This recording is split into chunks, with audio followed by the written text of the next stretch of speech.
eating healthy. Do you really know the details that will keep you on the right track? Well, we've decided to put this idea to the test and find out what our nutrition IQ really is. And Neva Cochran, registered dietitian and nutritionist, is here to help us out. Hello. Hello. Hello. Okay, so we've got some questions and answers here. The first one, which is more nutritious? Lean ground beef, lean ground turkey, or both are the same?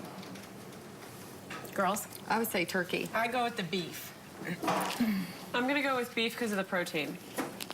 Okay, so Neva, you want to tell us Are you not going to choose an answer? I've got the answer. She's got the answer, Jennifer. She's cheating. Okay, the answer is the lean ground beef burger. And we do have a graphic here that shows the, here it is, if you can see that. But basically, when you look at this graphic, you'll see that almost all of the vitamins and minerals are actually higher in the beef burger, and especially zinc and iron are minerals that red meat provides that we don't really find as much in the white meat. And even the fat is lower in the ground. Especially if you're doing super lean. It's gotta be the lean. Both of them are 93% lean ground turkey burger and lean ground beef burger. And I think a lot of people make that substitute. Like I know when I make meatballs and spaghetti, I usually just go for the turkey, ground turkey, because I think, oh, I'm eating pasta and all these carbs. I need to have some turkey. I need to have something healthy. But that's interesting to know that the lean ground beef is actually healthier. Yes. And I mean, I'm not to say that it's not, they're both healthy. Right. But the nutrient profile actually measures up a little better. Wow. Interesting. Yeah. More vitamins and minerals. Good to know. Okay.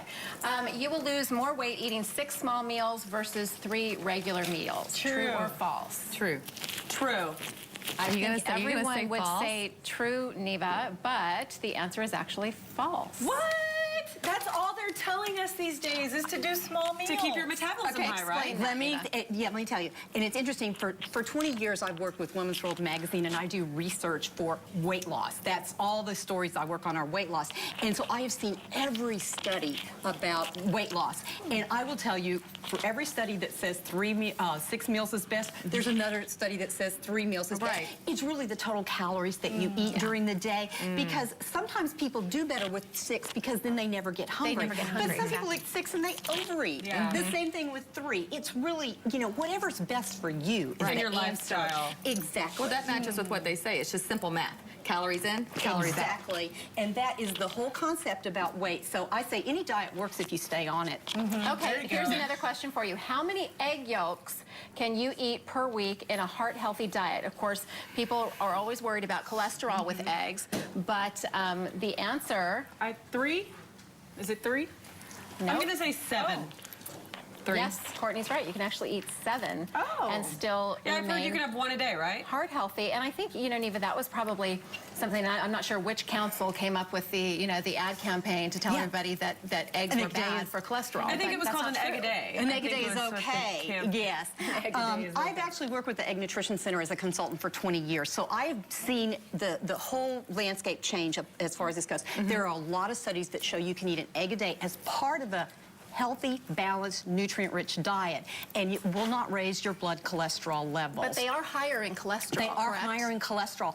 And in 2000, the American Heart Association removed the restriction on any number of egg yolks per week. And people don't realize that. 2000. They still say you need to limit to 300 milligrams a day, but 1 whole egg only has 185 milligrams of cholesterol. And the dietary guidelines for Americans 2010 say an egg a day is okay, won't raise cholesterol or increase risk for heart disease. That's perfect. And the other thing I want you to keep in mind is that most of the nutrition is in the yolk. 90 to 100% of the vitamin B12, folic acid, choline, vitamin D, vitamin A, vitamin B6, iron, vitamin E, zinc, phosphorus are in the yolk. 90 to 100% of those. That's amazing. And half the protein. I need to put mine in a shake because y'all natural foods. Exactly. Because I thought everybody only wanted egg whites. Okay, here's another question for you. Calories eaten after 7 p.m. are more likely to be stored as fat than calories eaten earlier in the day. I think most everyone would say true. I'm going to say false because that's what they tell us. So I think you're going to tell us it's false. So the answer is false. And it's that same thing about eating 6 versus 3.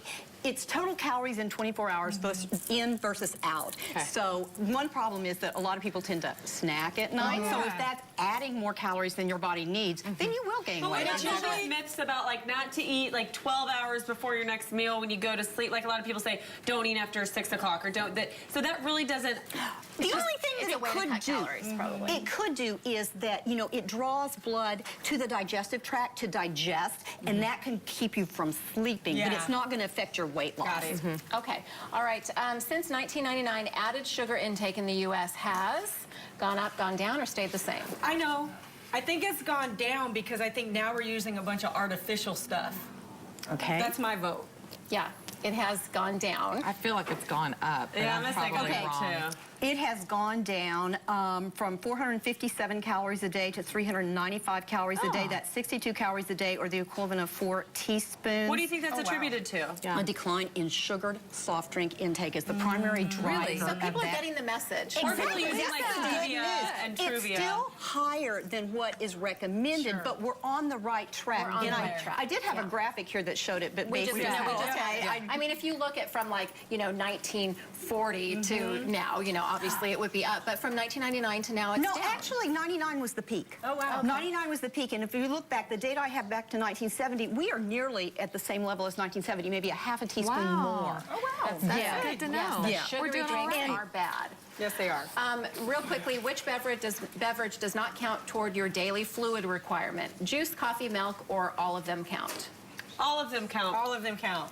Very good. Because even juice and coffee have water in They them. keep you hydrated. Yes, there has been this prevailing mistake that caffeine is dehydrating, but there have been several studies that have shown that it hydrates just as well as any other And keeps beverage. me So happy. you can. This is Yeah, fun. and keeps Will you me come pleasant back to and be do this around. again? Yes, this was super fun. I like the multiple choice questions. Okay, you can get more from Neva by going to our website, thebroadcasttv.com. Just click on today's links. And when we come back, we will put the community spotlight on a wonderful organization called Helping Restore Ability. Today, we're talking about how they help children. Stay with us.